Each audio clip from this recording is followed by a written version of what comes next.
How to be more self-aware, the blue temperament. Today we're going to talk about self-awareness and the importance of self-awareness as it pertains to a specific temperament that we refer to as the blue temperament. Each of these temperaments have great strengths and attributes.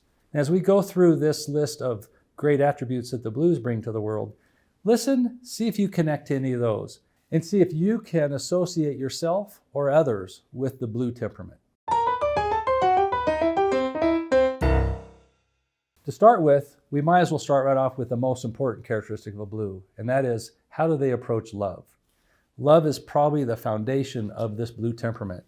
How they say it is, it says like this: I want a passionate partner who wants to develop an enduring and harmonious relationship. So that's really the essence. And whether it's a long-term relationship or even a friendship, they want somebody to be as passionate about life as they are. So that's what's really key to a blue when it comes to this idea of love. Another aspect is education. Now, how do they play in the education world? Blues do really well in the education world. They learn well, they adapt well, because in the end, they're more concerned about ensuring that the teacher is honored, the other students are honored, and they'll learn and grow in any environment from an education perspective. They're very adaptable when it comes to that. So education is important to them, and they work well in our current education system. As a youth, or even throughout their childhood, one of the things that we need to know about the blues is they're very, very sensitive. And as they go through their lives, they're looking for people to be reciprocal to their sensitivity. Some of the things that they say is they spend a lot of time trying to build and maintain relationships with other people. So whether they're a 5-year-old or a 15-year-old, the desire to build and strengthen relationships is part of who the blue is. So whether through their child or their youth, that's their main concern. And it goes into adulthood. Recreation. Recreation is important to a blues, but here's what's really, really important. I'll give you an example of this before I tell you what it is, and see if you can guess what I'm talking about. I used to say to my wife, so what do you want to do this weekend? And her comment back to me was, well, I don't know. What do you want to do? And I used to find that so frustrating that you know, we want to go out and do something fun. And she would say, well, I really don't know. What do you want to do? And no matter what, and there was a period of time years ago that I would just insist on her, like, you have to know what you want to do. Why can't you just tell me what you want to do? And it took me years to figure this out. When it comes to recreation or any entertainment or any of those kinds of things, it wasn't what we were going to do, it was who she was going to do it with. And so for my wife, from her perspective, it didn't really matter. It really didn't matter to her what we went to do. What mattered most is that we were doing it together. And that was a real eye-opener for me, where I just began to just know and understand that from a recreation perspective, she just enjoyed doing what I was doing, and she enjoyed doing it with me. Blue leaders, they struggle. They really do.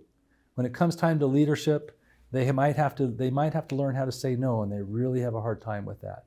So leadership isn't their strength in terms of who they are and what they're trying to accomplish in their life. But as leaders, though, they can be very empathic. So that is one of the strengths that they have. They're great listeners, and they do care immensely. So if you've ever known a blue leader, which you might be, or maybe you've been involved with one in the past, one of the comments that you will always hear about a blue leader is they really care. And that's one of the great things from a leadership characteristic that they do have, and that we could learn a lot from them. What kind of work do they do? What kind of jobs are available for the blues? As long as they're taking care of people, as long as they're working with humans, it doesn't really matter the job. They gravitate towards medical professions. They gravitate toward taking care of people, child care, wherever they could be needed and feel that they're adding value. That's where you'll find a blue. That's the kind of work that they will do. Communication to a blue. Critical that as you're communicating to a blue, that you become very, very engaged with them. They like to know that they're listened to. They like to know that they're appreciated. They like to hear that they're appreciated. It's interesting that as blues interact with other folks in life, a lot of times we're attracted to our opposites. And so a blue might be in a relationship with someone with a green preference. And one of the things that ends up happening over time is the blues like to hear on a regular basis from a communication perspective that they're loved. I mean, how many times in a day? I don't know. Pick a number. It's more than once, I'll tell you that. And so as they're married to somebody that has a green preference who makes the determination that I don't repeat myself, because I don't need to repeat myself.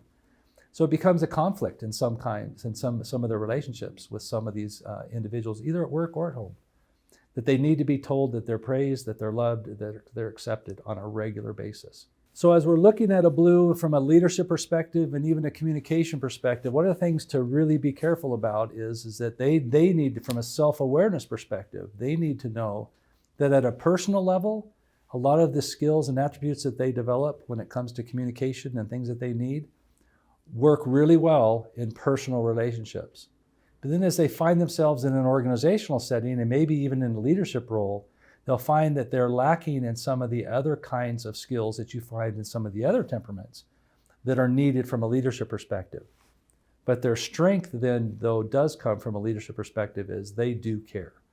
And that's something that the other temperaments can all learn from the blues, is how do you develop that emotional connection that only the blues can do as well as they do it.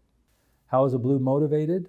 I'd like to just go ahead and read what they say. I think it's better in their own words to talk about motivation. It says, I'm motivated by a sense of self-actualization and authenticity. I'm in search of myself. I must feel unique and special.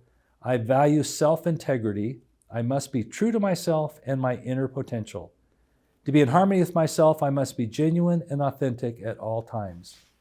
That is what motivates the blue, to be genuine and authentic. You'll never find a blue faking it.